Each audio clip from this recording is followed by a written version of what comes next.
Hola profesor, buenas noches. Hoy voy a presentar mi tarea número 14, correspondiente al día 8 de mayo del 2014.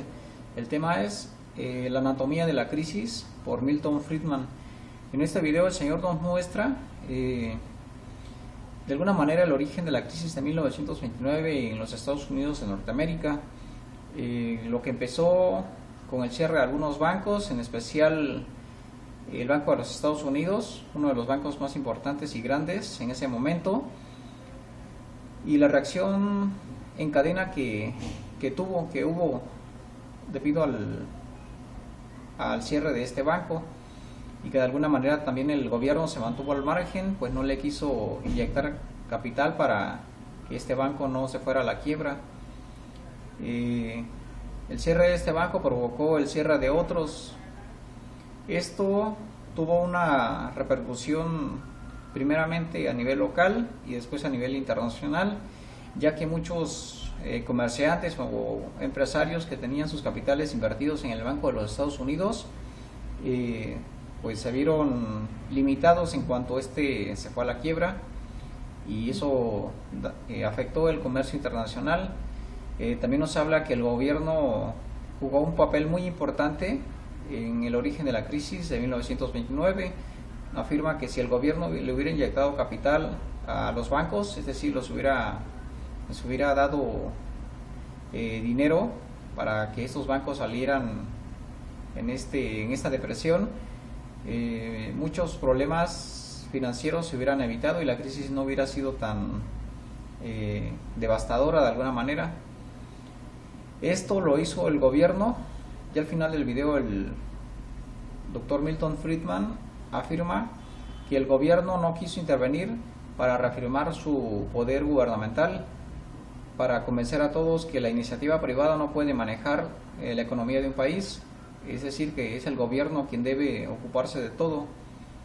En mi opinión es que este señor tiene razón en cuanto a que el gobierno siempre quiere tener el control de las actividades económicas.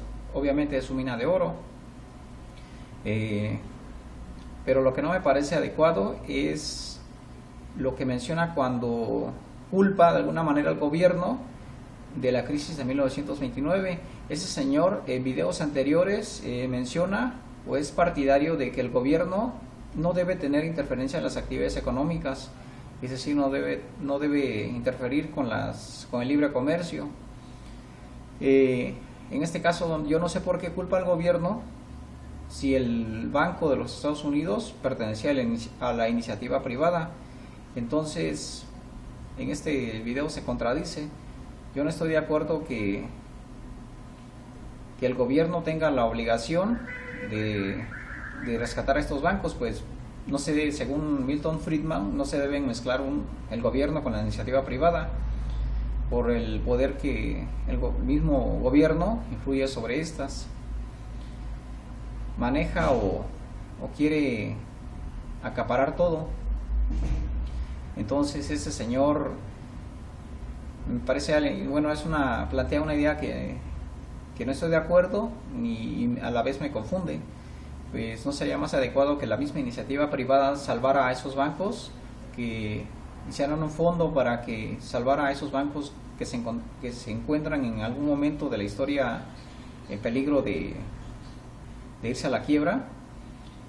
Por ejemplo, un ejemplo muy claro lo tenemos con el FOBAPROA de nuestro país, que al igual que la Reserva Federal en Estados Unidos tenía la función principal de atacar o de ayudar a estos bancos que se encontraran en situaciones financieras peligrosas. Me parece un poco absurdo que el dinero que el gobierno le presta a estos bancos para que salgan de sus crisis financieras, ese dinero lo tengamos que pagar todos los contribuyentes del país.